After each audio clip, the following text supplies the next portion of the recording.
The more offers I have, the more money I'm going to make.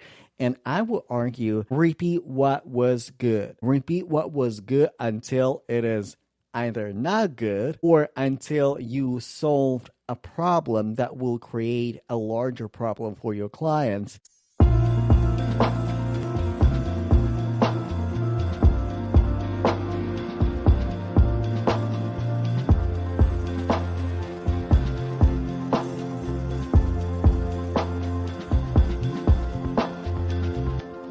Well, hello and welcome back to the Amanda Kaufman Show. We are continuing our series on the coaches that don't suck. And I'm joined today by Eugene Berezin. And we met, I think we were in maybe a similar coaching program for a period, but we mostly really got to know each other because we're both pretty good at following people we like on multiple different platforms. So I think we started on Instagram and then we were over on the LinkedIn and now we're Facebook friends. And it's just like our friendship has evolved like that. So Eugene, welcome to the show. I'm so glad that you're here. My gosh, thank you so much for having me. I appreciate it. Thank you for the invite, truly. Yeah, of course. And, you know, I always, when I invite people onto this show, I always ask them for their background. And I loved Eugene's because, you know, I can always appreciate kind of an eclectic, dare I say a little bit nerdy of a background. So check this out. He's an expert in messaging and positioning, high ticket sales. He is a clinical psychologist and software engineer. So this is a person who really enjoys education. And I noticed that too, as we got to know each other on the different platforms, you know, we're commenting back and forth and, you know, you have a real eye for a lot of different frameworks and recognizing patterns and things. It's pretty cool. So Eugene, why don't you take 30 seconds and introduce yourself? Like, what should we know about you? Hey, so what should we know about me? So my unique ability, like you said, is I think you nailed it, like messaging, high ticket coaching, sales, blah, blah, blah, blah, blah, marketing. What I'm really good at. Yeah, here we are. So what I'm really good at building people up. Like basically like, hey, like this is your unique ability. This is how we're going to position it. This is how we're going to sell it. This is how we're going to close sales. This is your unique way of closing sales. And let me review your process. And this is how you don't suck at it. Go ahead and implement it. And if people implement it, like great. And fun fact, I actually started coaching when I was in college. I a friend, and he had his business, and he said, "Oh my gosh, you're a psychologist, and I don't get along with my team. I'm a startup, like I'm a new business owner, like I have a small team, like we are not efficient. Can you just like go into psychoanalysis?" Like he called it psychoanalysis, and that was my first paid coaching session. And Awesome. my therapist was like, everything was great except for you boosted your experience more than you should. So, like, you don't have to lie about your skills and abilities because people see that. So that's a little bit more than 30 seconds about me, but this is me. This is you. I love it. I love it. And so I'm curious, you know, you have so many talents, you've studied so many different fields. Like, what is it that's caught your eye about high ticket and coaching and you know, bringing a person's expertise out in a really valuable way? Like, what is it about that focus that has you hooked? Like, why do that? Yeah. Well, I think the first thing is really closing the wealth gap because there's so many talented people who are really, really good at what they do. And like, fun fact, I didn't just like woke up and chose violence and high ticket. Like my first offer was career coaching because I was like, okay, a lot of software engineers, like they undersell themselves. And then a lot of software engineers like came to me like, well, like, how do I make it a business? So really that, because if we want to build independence, if we want to build wealth, if we want to build life by design, a lot of the time, it is easier to build it as an entrepreneur, even though entrepreneurship has hands and it's not easy and it's hard. And sometimes you think like, well, like, is it like maybe I should just go to corporate and like just be happy, but will you be happy? Like, when economy swings back and there's a sense of opportunity, will you be like, oh my gosh, I'm so glad that I'm back in corporate when the economy expanded and people already buy right now. So that's why. Yeah, I love that. And I have experience on both sides of the corporate entrepreneurial fence. And I was actually just out for dinner in a movie. It was Wicked. I went and watched Wicked, you guys. But I went out with my mom and I was saying, man, like whatever financial dip or whatever entrepreneurial challenge, that I face, I would face it still 10, maybe even 100-fold to keep the time freedom that I have, the creative freedom that I have, the expression freedom that I have. Like I think when I very first started my career and looking back, I'm like, that was actually pretty smart. When I first started my career, I was all about like, let's get security, let's have some stability. But then I went into corporate consulting, which is a pretty intense career path, but I'm so glad that I did because I built some basic core skills around influence and time management, project management, understanding what people value, what people don't value, those kinds of things before I went into entrepreneurship. And I really appreciate that I have that background, but it is, to your point, very, very challenging. So, a lot of our listeners are, building a business, or a lot of my audience, they have been very successful in one field and now they're pivoting into, entrepreneurship or into a new field.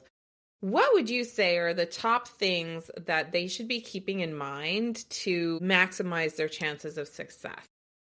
Yeah, like such a great question. I think number one is really identify your why, because making a lot of money, and it's not your why. And if making a lot of money, it is your why, go get a job. You will be better at making money, like at a corporate job, at the very senior, like C-suite level. Like it's really not that bad. But if your why is a lot bigger, like your time freedom, or you want to create individual impact, what is your true why? Why do you want to make a lot of money? So this is the first thing. And the second thing is to really identify your niche that is marketable market fit, or profitable rather market fit. So when you Okay, have we're going to to, unpack that because that's yes, definitely a big area. So when you're looking at, you're working with somebody or you're evaluating, I'm actually going to be doing an audit for somebody pretty soon of their messaging. What do you look for? I'll share what I look for, but I want to know what you look for when somebody is saying like, hey, I want to be an XYZ coach, or I want to build this business. When you're looking for profitable market fit, like what are the tells? How do you know?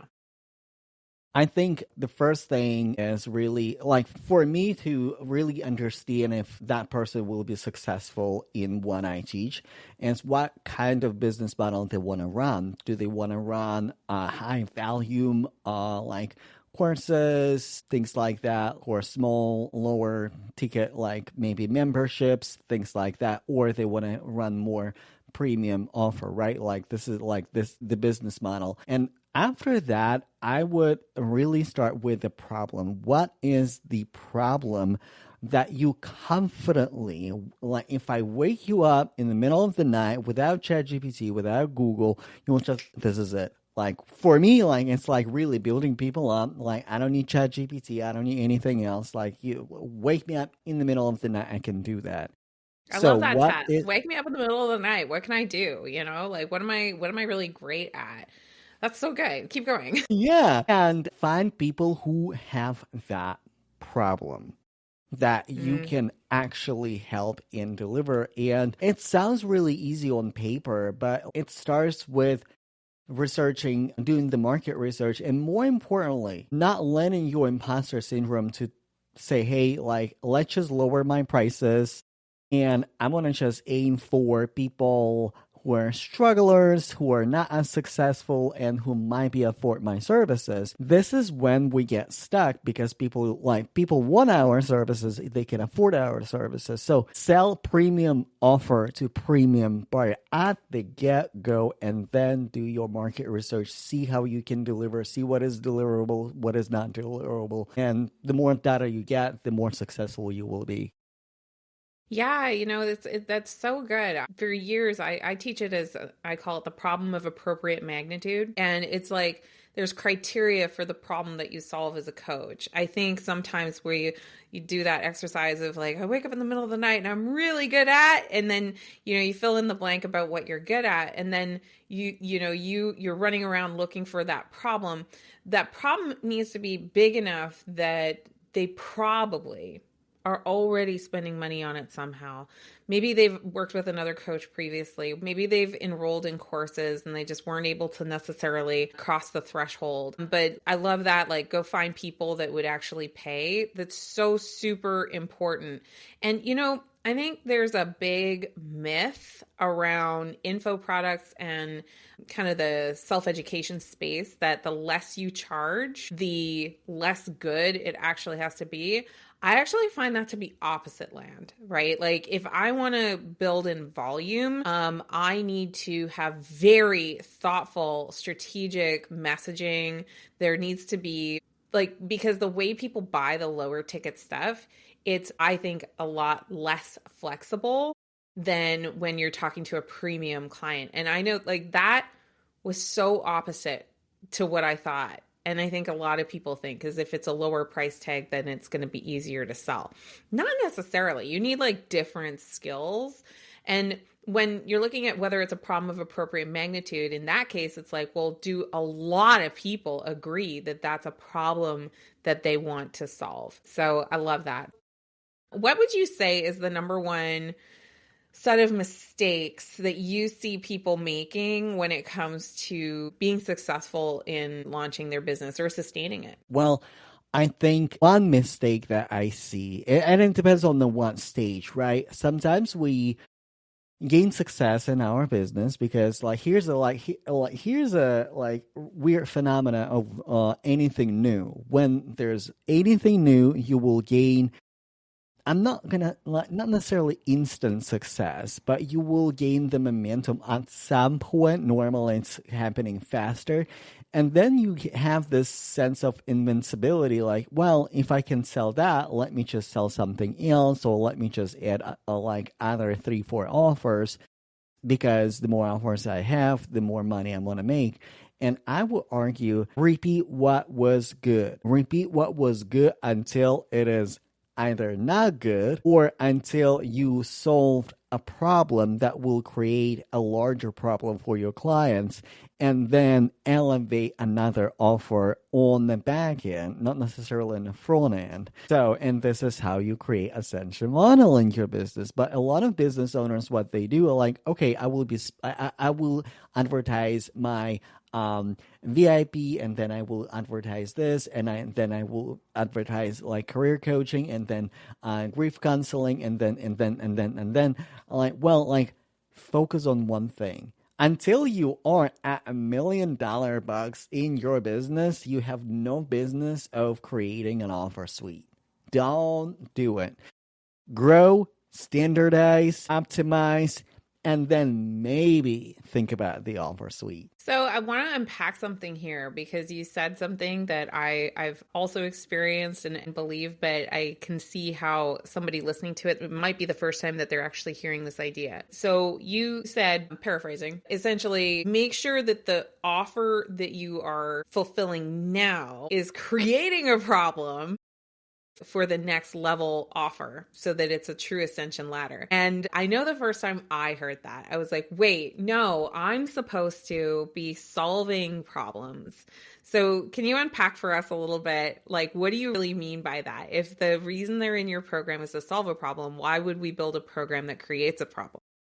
Because it is an evolution. So if you read a book, Gap and the Gain, we will never be in the gain 100%, because as soon as we gain our goal, For example, my client, right, we started working together and his goal was like, I want to be sold out. Like, that's my goal. This is my goal. This is my number. I want to be sold out. I'm like, well, like, your goal is could be better, but like, fine. You want to be sold out. You want to be sold out. And he got sold out. But then we created another problem. He's like, wait a minute. My business model may not be sustainable because if I want to hit a certain revenue, my calendar is going to run my business basically if I keep working like that. So how do I do that? So in the next level, probably like, well, how do you optimize it for your level of sophistication? Right, because again, it's not necessarily create a group, it's not necessarily create a course, it's not necessarily create like the common denominator. How we like what one is for you? Is it charge ultra high ticket and work with just like 5 clients, or is it like keep it more so medium and create a group coaching program, group mentorship program, or is it like a small coaching program, relatively affordable price, like below $5,000 tech consulting? When it is for you, how do you create spaciousness? So, and again, for your client, it can be different. Like your career coach, let's say you help people to get a job. They get a job, so what is the next level? Is it like, do they want to go into leadership? Do they want to, I don't know, manage up, manage down? Do they want to build something on their own? So it can be what, and that problem actually will come from your client. After you're done with your client, ask, okay, what do you want? What is next for you? And That's they will exactly tell it. you. I love that little turn of phrase, the new level, new devil. Yeah. I remember when I very first started my coaching business, I was like, when I get to 6 figures and I get those first private clients, then okay, look, lots of coaches in this community. When you start engaging when then thinking, you should have sirens going off, right? Like that's when then, oh my gosh. Like, so I thought when I have this full practice, then I'm going to have made it. Well, fast forward about 18 months into my business, I did it. I got, full practice. I was carrying 16 premium clients at one time. And my business almost folded because I was, again, like kind of trading that time for money. The calendar was ruling the day, but I'd filled up so much, I really had no time for developing and building any new relationships. So I couldn't grow from where I was. And I was so overextended all the time. I tried to hire help to help me, but I just didn't have anything standardized to make the help helpful. Like it was just a big old mess. And I mean, it taught me some really, really valuable things. But I think sometimes we get into this thinking like, when I arrive there, then I'm gonna, and it's like whatever level you get to, there's gonna be new challenges that, frankly, you can't see it when you're standing. You don't get to see what the new challenge is going to be until you like hit that top plateau and you're like, oh, I see. There's all these other things that I need to consider as well. And that's the game of business. Like Yeah. it keeps on going like that. Yeah, like no, like that's absolutely true. And also like what is your definition of success, right? That Because there's part. so many business owners like, okay, I am at 7 figures right now, but my business doesn't feel fun anymore. And this is what like 2024 has been so interesting because there are so many entrepreneurs that I respect and love, including my coach, including my mentor, was thinking about or like actually did descaling because like you know what? Running multi 7 figure business, this is not my definition of success. I still want to be at that high profit margin, but do I really want to work that hard? Do I really want to put that I level think of effort? you're Do I I want to think hand you're it to? right. Like I've observed the same thing in this space and I even experienced the same thing. Like there's this contraction that seems to be largely going on where people are pulling back. And I think part of that, my hypothesis, I don't know, we'll see, but my hypothesis is there's a lot of different factors at play that are kind of contributing to this overall sense of like, wait, I want to have like a steadier growth and I want to do that from a strong foundation. And I think that like the number one reason why is probably because the industry itself is maturing.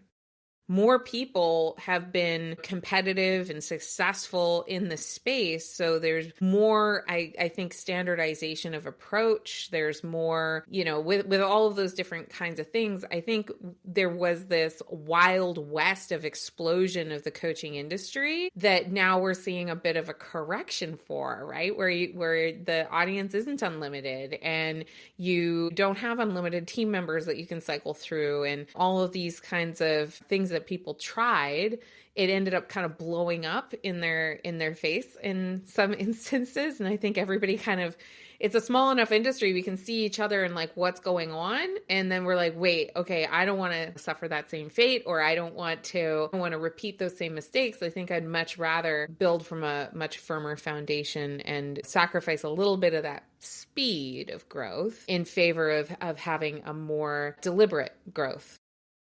Yeah, I think you're 100% right, because it's like also like what is important for you. And also another thing, does your growth sacrifices your client delivery? Because we all been in a That was a program where big issue. Yeah. we love out, like I've been in coaching programs that like I respect those entrepreneurs. I'm not saying that like she's a scammer, like she's a terrible coach. Like Yeah, some no, people like put I it pretty respect extreme. all of them. But like not enough operational capacity, not enough standardization, not enough prioritization. And like, yeah, she's going like crazy, but like at what expense? And then the word is going around and like, oh, like you've been in that coaching program. Like, yeah, me too. And like and people start rolling eyes and things like that. Exactly. I think the cool thing about everybody coming online and getting so connected is that there's more opportunity than ever to be able to build a good reputation. But the thing about a reputation is that, it doesn't take much to take it down. So if you are building something that isn't necessarily honoring, we always try to over deliver on our promises because we know how. I think it was Warren Buffett that said that a reputation takes 25 years to build and seconds to destroy. So we've always kind of erred on the side of over delivery to our maximum ability. But I think the game of entrepreneurship, it's changing, and I think it's changing for the better. I think people are being held more accountable to having better products, and I think it's still like, even with that accountability, don't feel like you can't play the game, dear listener, because it's still an incredibly low barrier to entry market. I think that there's still like a lot of people that just phone it in and they don't show up with a level of consistency to be able to build the trust. And so if you are someone who shows up on time, and you are someone who follows through, and you are someone who can build routine, you're already at such a very significant competitive advantage. So, Eugene, where to next? What's your biggest project that you're working on right now? So my biggest project, so it's interesting that we were talking about scaling and descaling, right? Like my next biggest project is actually fulfilling more premium level, like one-on-one coaching and Nice. working with people one-on-one at like more so limited capacity, because I built my career coaching program like really, really fast, right? And I built my group coaching program really, really fast. But this time around, I really would like to actually document the process. And like, because right now, I know the process, but also I really want to know what are the must-have components of the program if I were to have a mastermind or not. And also, like, do I need, like, again, like, it's a bit like, it's your intention. Like, do you want to work with a group, or do you want to work just like at the higher, like, price ticket, like 5 people? And you make your revenue like for the year, or 10 people, and you make your revenue for the year, and you don't bother with fulfillment.